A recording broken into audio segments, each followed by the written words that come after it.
स्वागत है आप सभी का मेरे YouTube चैनल पर। मैं पूजा राजपूत फ्रॉम ज्योतिबा फुले कॉलेज आप सभी का स्वागत करती हूँ। मैं आज बीएससी पार्ट फर्स्ट के लिए अकार्बनिक रसायन की प्रथम यूनिट जिसका नाम है आयनिक सॉलिड्स, इसके बारे में आज मैं आपको पढ़ाने वाली हूँ। आइए जानते हैं कि इस चैप्टर में क्या है और इसको कैसे पढ़ना है। जैसा कि इसके नाम पर हम फोकस करें, आयोनिक का मतलब है, आयोनिक देख के ही हमारे दिमाग में आता है कि इसका कुछ ना कुछ रिलेशन किससे होगा, आयनों से होगा। यानी कि आयनिक यौगिक वो होते हैं जिनका निर्माण किससे होता है, आयनों से। हमारे पास दो तरह के आयन होते हैं, एक होता है हमारे पास धनायन और एक होता है हमारे पास ऋण आयन। और जिन यौगिकों का निर्माण धनायन तथा ऋण आयन द्वारा होता है उन्हें हम क्या कहते हैं, उन्हें हम आयनिक यौगिक कहते हैं। तो चलिए इसकी डेफिनेशन लिखते हैं, क्या होते हैं आयनिक यौगिक। आयनिक यौगिक जैसा कि बताया गया है, ऐसे यौगिक जिनका निर्माण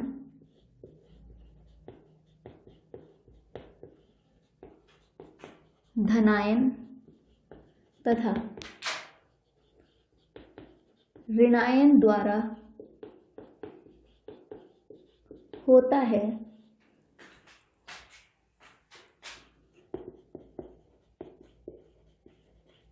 आयनिक यौगिक कहलाते हैं।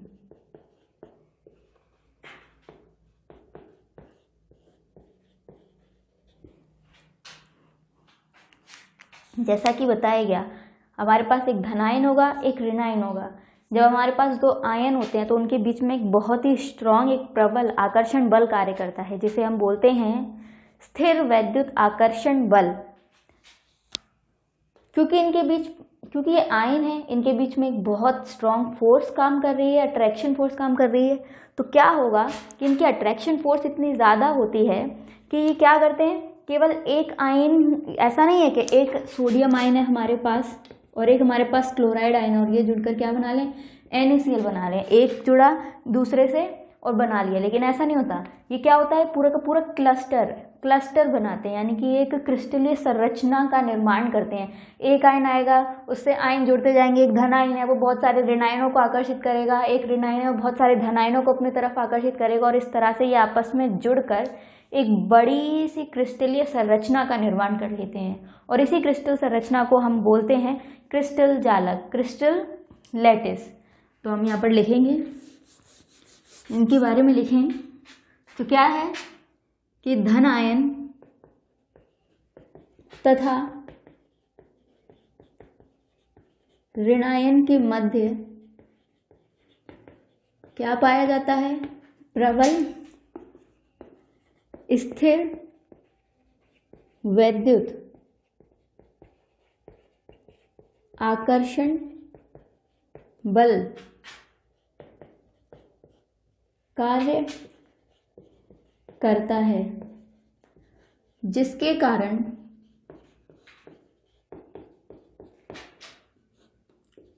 आयन्स परस्पर जुड़कर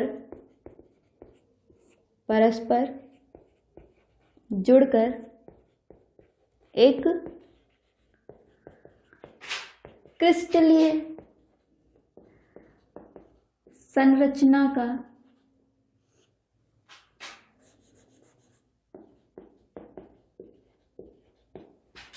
का निर्माण करते हैं,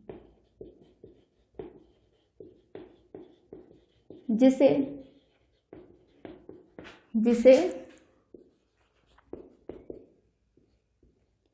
क्रिस्टल जालक कहते हैं। क्रिस्टल जालक, क्रिस्टल लैटिस कहते हैं। अब क्योंकि हमें दिख रहा है कि जब बहुत सारे आयन आपस में जुड़ जाएंगे तो वे क्रिस्टलीय संरचना का निर्माण करेंगे, जिसे क्रिस्टल लैटिस कहते हैं। इसका मतलब है कि जो हमारे आयनिक यौगिक होंगे वो किस अवस्था में पाए जाएंगे, ठोस अवस्था में पाए जाएंगे, क्योंकि उनके बीच में क्या लग रहा है, प्रबल आकर्षण बल लग रहा है, वो एक क्रिस्टलीय संरचना का निर्माण करते हैं। तो किस में पाए जाएंगे, ठोस अवस्था में पाए जाएंगे। क्योंकि ये ठोस अवस्था में पाए जाएंगे, इनके बीच प्रबल आकर्षण बल कार्य कर रहा है, तो इन्हें तोड़ने के लिए, इनके बीच के बंध को तोड़ने के लिए हमें किसकी ज़रूरत होगी? बहुत ज़्यादा ऊर्जा की ज़रूरत होगी। इसीलिए इनके जो क्वथनांक और गलनांक होते हैं वो बहुत ज़्यादा हाई होते हैं। क्यों हाई होते हैं? क्योंकि इनके बीच में प्रबल स्थिर वैद्युत आकर्षण बल कार्य करता है। अगर हम इनकी गुणों की बात की, गुणों से पहले अगर हम यहाँ पर बंध की प्रकृति को देखें, क्योंकि हमें पता है आयनिक यौगिक बन रहे हैं, आयनों से बन रहे हैं, तो इनके बीच में जो बंध पाया जाएगा वो कौन सा बंध होगा? आयनिक बंध होगा। चाहे तो आप लिख लीजिए कि आयनिक यौगिकों में आयनिक बंध पाया जाता है। आयनिक बंध पाया जाता है। अगर हम इनके गुणों की बात करें, कुछ प्रॉपर्टीज देख ली जाए, इनके कुछ गुण देख लिए जाएं।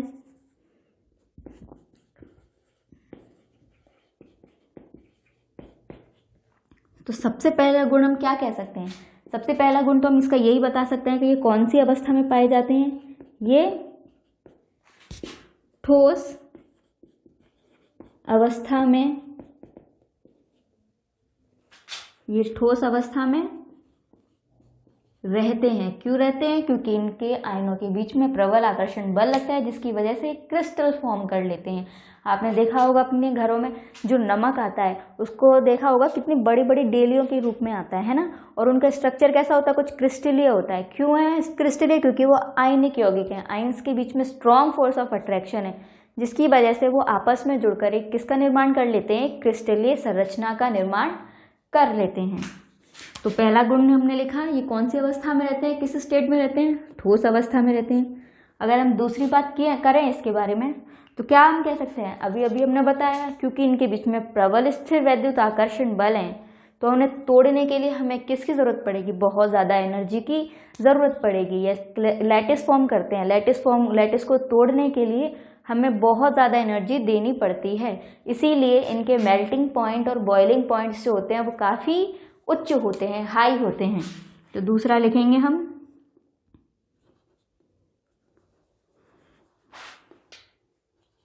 इनके गलनांक व क्वथनांक उच्च होते हैं। तीसरी प्रॉपर्टी देखें तो हम जानते हैं, एक होता है विद्युत का चालन। हम जानते हैं विद्युत का चालन कौन से पदार्थ करते हैं? जैसे कंडक्टर होते हैं, चालक होते हैं, उनमें किसकी वजह से विद्युत का चालन होता है? या तो उनके पास मुक्त इलेक्ट्रॉन होते हैं, फ्री इलेक्ट्रॉन्स होते हैं, जिसकी वजह से वो विद्युत का चालन करते हैं। या फिर अगर हम सॉल्यूशन की बात करें तो सॉल्यूशन के अंदर हमारे पास क्या होने चाहिए? मुक्त आयन होने चाहिए, तभी वो क्या करेगा? विद्युत धारा का चालन करेगा। अगर हम इनकी बात करें, आयनिक ठोसों की बात करें, मान लो हमारे पास एक था सोडियम आयन और एक था क्लोराइड आयन, ये दोनों कंबाइन होकर क्या बना लिया? NaCl बना लिया। ये कैसा है?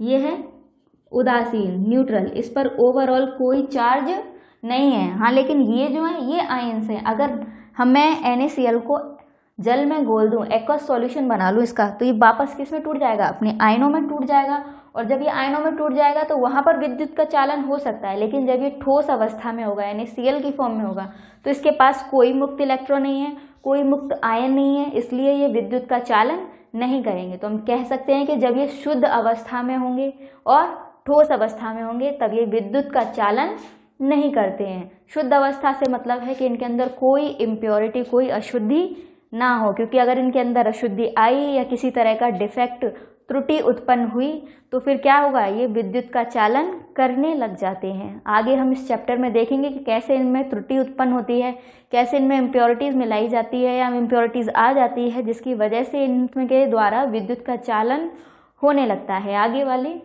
लेक्चर्स में देखेंगे हम ये। तो हम यहाँ लिख सकते हैं,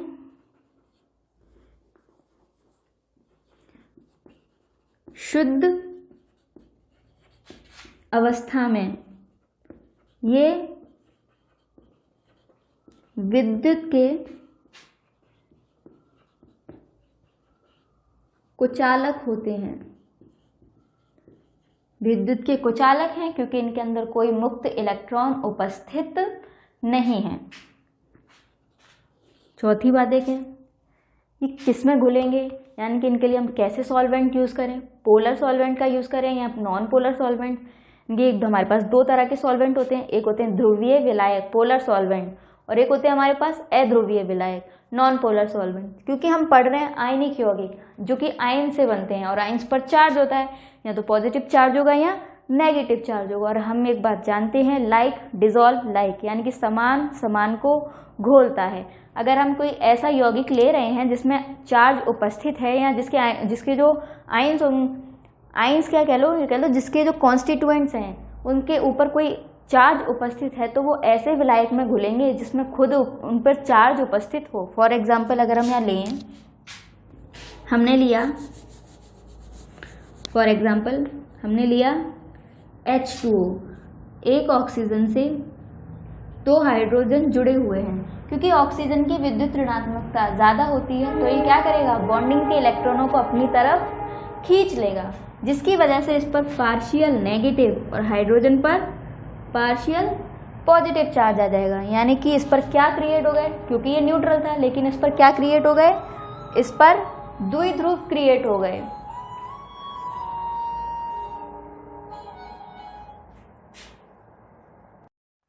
तो हम देख रहे थे कि हमारे ध्रुवीय विलायकों के बारे में देख रहे थे। तो मैंने बताया जैसे कि H2O में ऑक्सीजन की विद्युत ऋणात्मकता अधिक होने की वजह से क्या करता है, बॉन्डिंग के इलेक्ट्रॉनों को अपनी तरफ खींच लेता है, जिसकी वजह से इस पर पार्शियल नेगेटिव और हाइड्रोजन्स पर पार्शियल पॉजिटिव चार्ज उत्पन्न हो जाता है। तो ये क्या बन गया, द्विध्रुव बन गया। इसलिए इस तरह के जो विलायक होते हैं उनको क्या कहा जाता है, ध्रुवीय विलायक कहा जाता है। इन पर भी चार्ज है और हमारे आयनिक यौगिक जो होते हैं उन पर भी चार्ज होता है। इसलिए ये किस तरीके के विलायकों में विलयशील होते हैं, ये ध्रुवीय विलायकों में विलयशील होते हैं। तो हम यहाँ लिखेंगे आयनिक यौगिक ध्रुवीय विलायकों में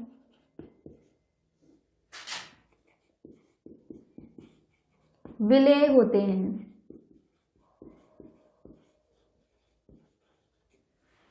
तो हमने पढ़ा कि अभी आयनिक यौगिक क्या होते हैं, उनका इंट्रोडक्शन पढ़ा।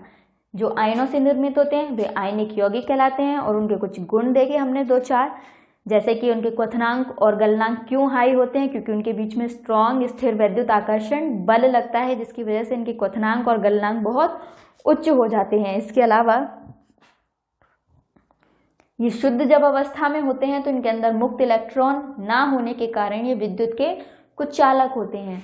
तो ये थे हमारे आयनिक यौगिक। आगे हम देखेंगे कि हमारा त्रिज्या अनुपात और समन्वय संख्या क्या होते हैं और इनमें क्या रिलेशन है, किस तरह से ये जो क्रिस्टल जालक बनेंगे इनकी ज्योमेट्री को डिफाइन करते हैं, कैसे हम इनसे इनकी ज्योमेट्री निकाल सकते हैं। जो टॉपिक पढ़ने जा रहे हैं उसका नाम है त्रिज्या अनुपात प्रभाव एवं समन्वय संख्या। तो पहले हम बारी बारी से पहले इन दोनों को देखते हैं, फिर इनमें क्या रिलेशन है उसके बारे में पढ़ते हैं। सबसे पहले हम बात करेंगे समन्वय संख्या, कोऑर्डिनेशन नंबर।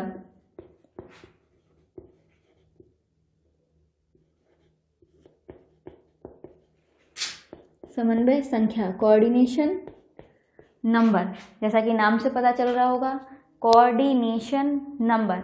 जब क्रिस्टल का निर्माण होता है तो क्या होता है, उसमें एक आयन होगा, कोई भी धनायन होगा या ऋणायन होगा, वो क्या करेगा, कुछ संख्या में विपरीत आवेशित आयनों से घिरा हुआ होगा और वो जो संख्या होती है वही उसकी कोऑर्डिनेशन नंबर कहलाती है। यानी कि क्रिस्टलीय संरचना में या क्रिस्टल जालक में कोई आयन जितनी अधिक संख्या में विपरीत आवेशित आयनों से घिरा रहता है वह उसकी समन्वय संख्या कहलाती है। तो डेफिनेशन लिखते हैं, क्रिस्टलीय संरचना में कोई आयन जितनी संख्या में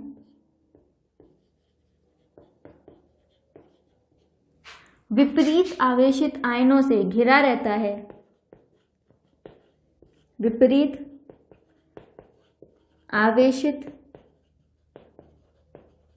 आयनों से घिरा रहता है वह उसकी समन्वय संख्या कहलाती है। जैसे एग्जाम्पल देखें, फॉर एग्जाम्पल मान लो ये हमारा धनायन है और ये दोनों तरफ से ऋण आयन से घिरा हुआ है, तो यहाँ पर इसका कोऑर्डिनेशन नंबर कितना हो जाएगा, यहाँ पर हो जाएगा 2। अगर कोई आयन, ये धनायन है,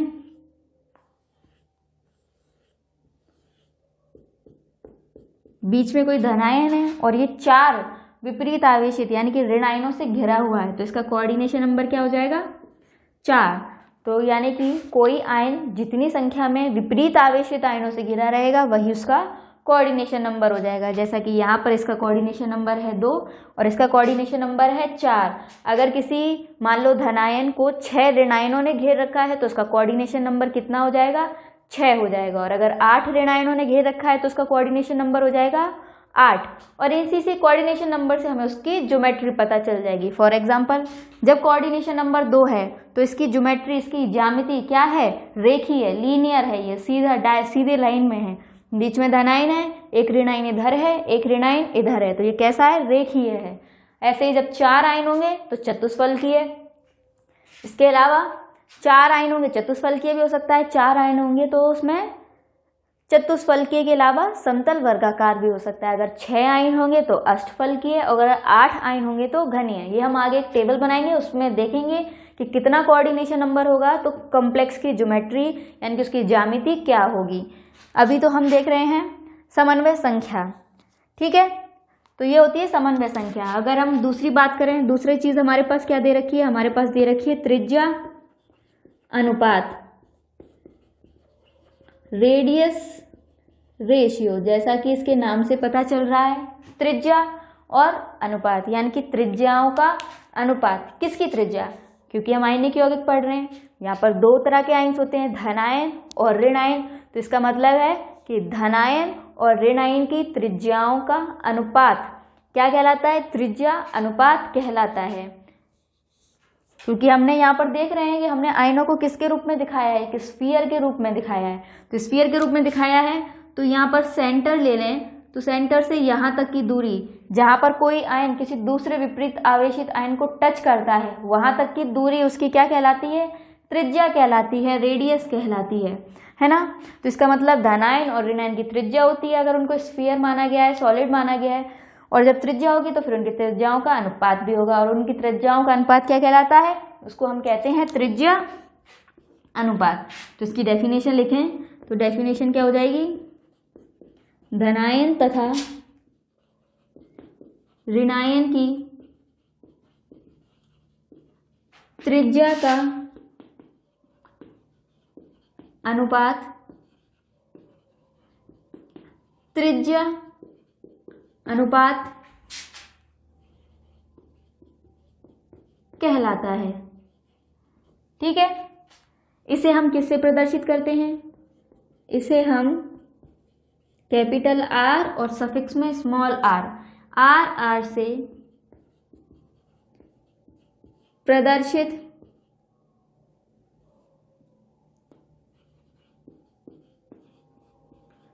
प्रदर्शित करते हैं।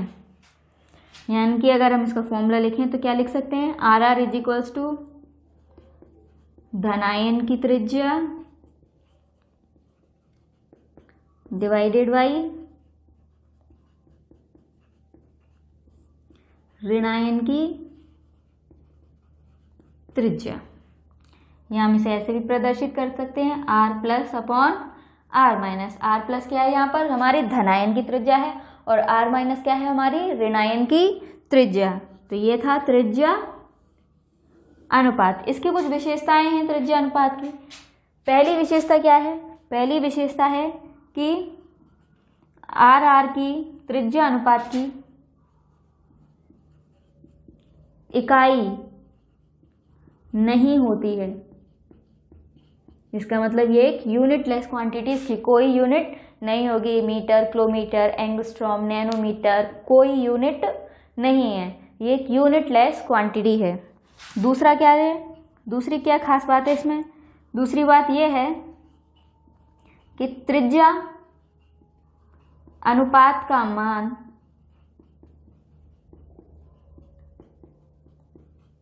एक से कम प्राप्त होता है।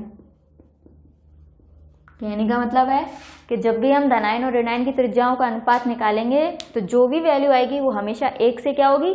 कम होगी, यानी एक से छोटी होगी।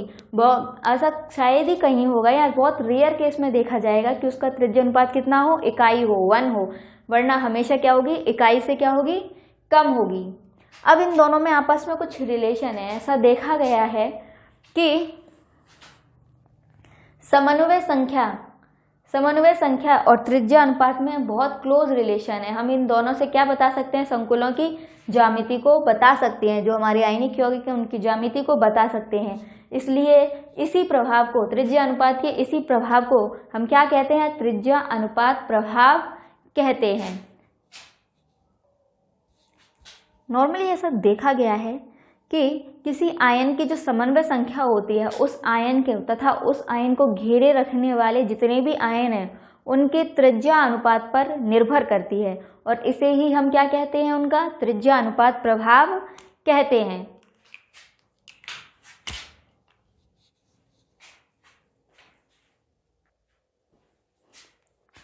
तो जैसा कि हमने बताया, हम एक बार यहाँ लिख के भी देख लेते हैं।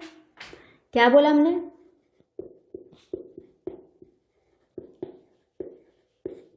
किसी आयन की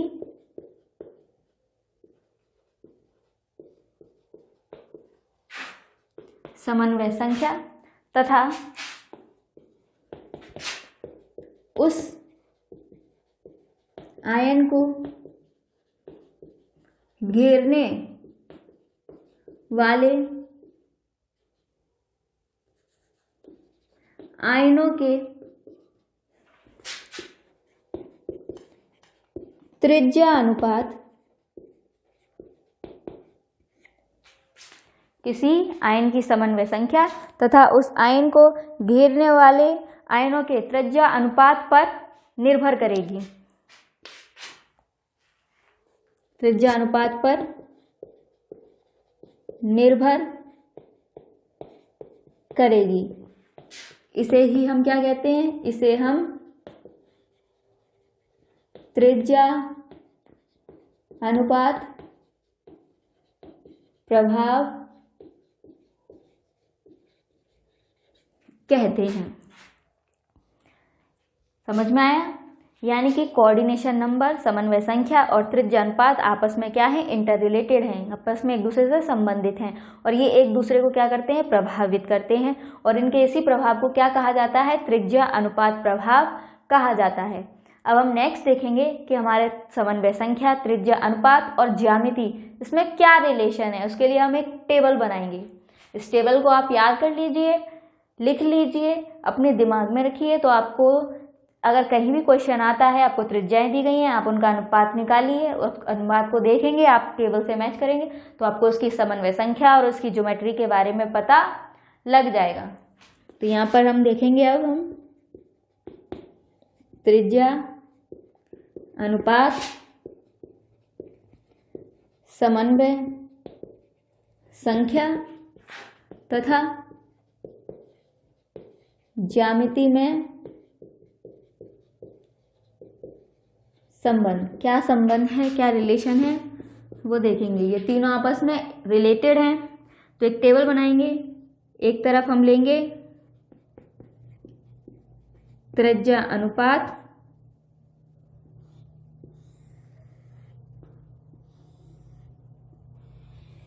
एक तरफ हमने लिया है त्रिज्या अनुपात, यहाँ हम लेंगे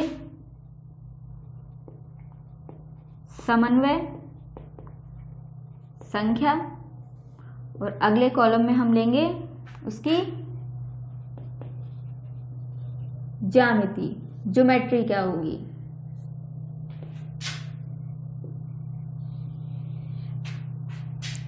तो तो अब टेबल बनाते हैं। सबसे पहले हम लेंगे त्रिज्या अनुपात, देखेंगे कि किस ज्योमेट्री में, किस कोऑर्डिनेशन नंबर में और किस त्रिज्या अनुपात में हमें किस तरह के कॉम्प्लेक्स मिलेंगे। हालांकि ये हमेशा सही नहीं होता है, कई बार त्रिज्या अनुपात से जो त्रिज्या अनुपात निकला है उसके हिसाब से जो ज्योमेट्री होनी चाहिए एक्चुअल में देखा गया है कि उसके बिल्कुल अपोजिट ज्योमेट्री है, कोई दूसरी ही ज्योमेट्री है, तो वो हम देखेंगे।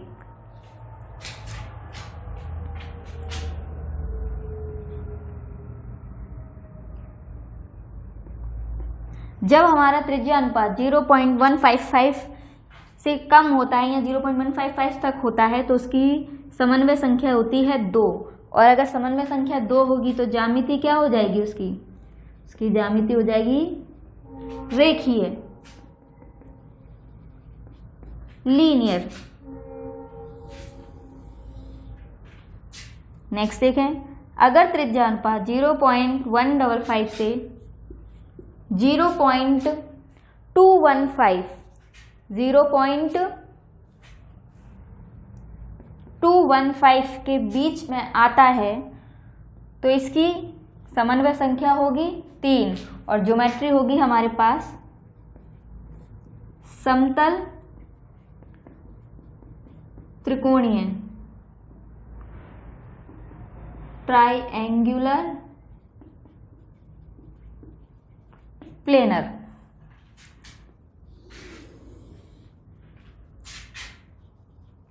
अगर हमारा त्रिज्या अनुपात 0.215 से 0.414 के बीच में आता है तो हमारी समन्वय संख्या कितनी हो जाएगी, तो हमारी समन्वय संख्या होगी 4 और हमारी ज्योमेट्री क्या हो जाएगी, चतुष्फलकीय है। हमारी ज्योमेट्री क्या हो जाएगी, हमारी ज्योमेट्री हो जाएगी, तो हमारी ज्योमेट्री क्या हो जाएगी, हमारी ज्योमेट्री हो जाएगी चतुष्फलकीय।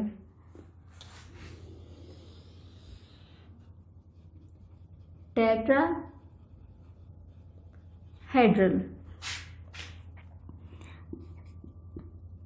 अगर हमारा त्रिज्या अनुपात 0.414 से 0.732 के बीच में आता है तो हमारा कोऑर्डिनेशन नंबर होगा 6 और हमारी ज्योमेट्री हो जाएगी अष्टफलकीय। अष्टफलकीय भी हो सकती है और हमारी एक और ज्योमेट्री हो सकती है जिसे बोलते हैं हम समतल वर्गाकार।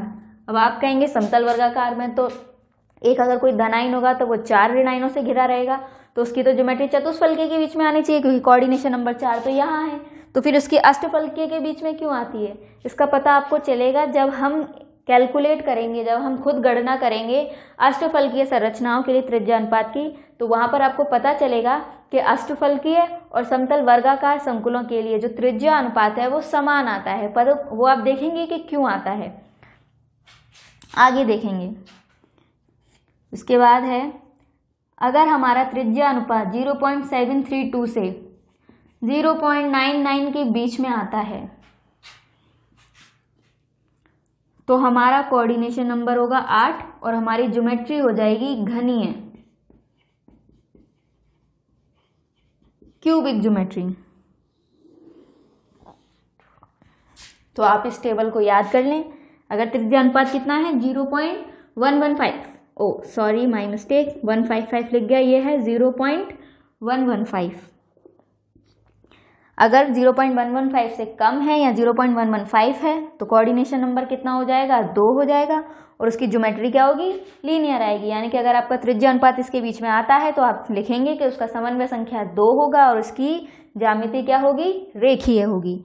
अगर त्रिज्या अनुपात 0.115 से 0.215 के बीच में आता है तो उसकी समन्वय संख्या कितनी हो जाएगी, 3 और उसकी ज्योमेट्री क्या होगी, ट्राइएंगुलर प्लेनर, समतल त्रिकोणीय।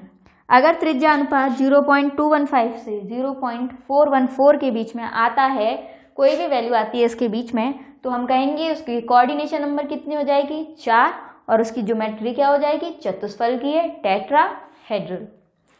अगर 0.414 से 0.732 के बीच में आता है तो फिर हम कहेंगे उसका कोऑर्डिनेशन नंबर कितना है, 6 है और उसकी ज्योमेट्री क्या हो जाएगी, अष्टफलकीय या फिर उसकी ज्योमेट्री समतल वर्गाकार भी हो सकती है, क्योंकि दोनों के लिए जो त्रिज्या अनुपात है वो क्या आता है, लगभग सेम आता है। चाहे तो आप समझना चाहें तो अष्टफलकीय ज्योमेट्री क्या होगी, मान लो ये एक प्लेन है, बीच में कोई धनायन है, ठीक है, 4 कोने हैं, एक धनायन है, 4 कोनों पर क्या लगा हुआ है, ऋणायन लगा हुआ है, 4 हुए, एक ऋणायन लगा हुआ है ऊपर से और एक ऋणायन लगा हुआ है नीचे से, तो टोटल कितने ऋणायन होंगे, 6 ऋणायन। या इस बोर्ड को देखकर माने तो बीच में एक धनायन है, इस बोर्ड के जो 4 कोने होंगे वहां पर ऋणायन लगे हुए हैं, तो मुझे एक धनायन कहाँ दिखाना, एक ऋणायन कहाँ दिखाना पड़ेगा, बोर्ड के बाहर दिखाना पड़ेगा, यानी बोर्ड के ऊपर, और एक कहाँ दिखाना पड़ेगा, मुझे एक दिखाना पड़ेगा बोर्ड के पीछे, जो कि पॉसिबल नहीं है, बोर्ड के ऊपर वाला आयन दिखाना और बोर्ड के पीछे वाला आयन दिखाना, क्योंकि अष्टफलकीय जो है वो एक 3D ज्योमेट्री है और ये हमारा जो बोर्ड होता है ये क्या है, 2D प्लेन होता है, 2D तल है, तो इस पर क्या करेंगे हम, 3D ज्योमेट्री को प्रदर्शित नहीं कर सकते, तो उसे हम किसकी तरह प्रदर्शित करेंगे, 2D की तरह, यानी कि जो 2 आयन होंगे, एक बोर्ड के बाहर वाला और एक बोर्ड के पीछे वाला, उनको हम यहाँ पर प्रदर्शित नहीं करेंगे। तो बेसिकली जब हम अष्टफलकीय के लिए कैलकुलेट करेंगे तो हम उसे क्या लेकर चलेंगे, समतल वर्गाकार की तरह लेकर चलेंगे, और उसके लिए जो कैलकुलेट करेंगे, तो यानी कि जब हम समतल वर्गाकार की तरह उसे बनाकर चलेंगे तो फिर उनकी दोनों के लिए क्या आना चाहिए, समान आना चाहिए, इसीलिए उनको हमने अलग ना रख करके एक ही साथ रखा है, अष्टफलकीय या समतल वर्गाकार। और क्लैरिटी आपको तब आएगी जब हम इनके लिए कैलकुलेट करेंगे। अगर हमारा त्रिज्या अनुपात 0.732 से 0.99 के बीच में है तो कोऑर्डिनेशन नंबर कितना हो जाएगा, 8, और उसकी ज्योमेट्री क्या हो जाएगी, क्यूबिक, यानी कि वो क्यूब की तरह दिखेगा, उसमें एक धनायन को 8 ऋणायन चारों तरफ से घेरे हुए होंगे। तो ये था थोड़ा सा हमारा कुछ इंट्रोडक्शन आयनिक यौगिकों का, इसके अलावा त्रिज्या अनुपात और उससे ज्योमेट्री और समन्वय संख्या पर क्या इफेक्ट पड़ता है और क्या रिलेशन है उसके बारे में। अगली वीडियो हम बनाएंगे तब वहाँ पर हम अलग अलग ज्योमेट्रीज के लिए त्रिज्या अनुपात की कैलकुलेशन करेंगे, ठीक है। Okay, thank you.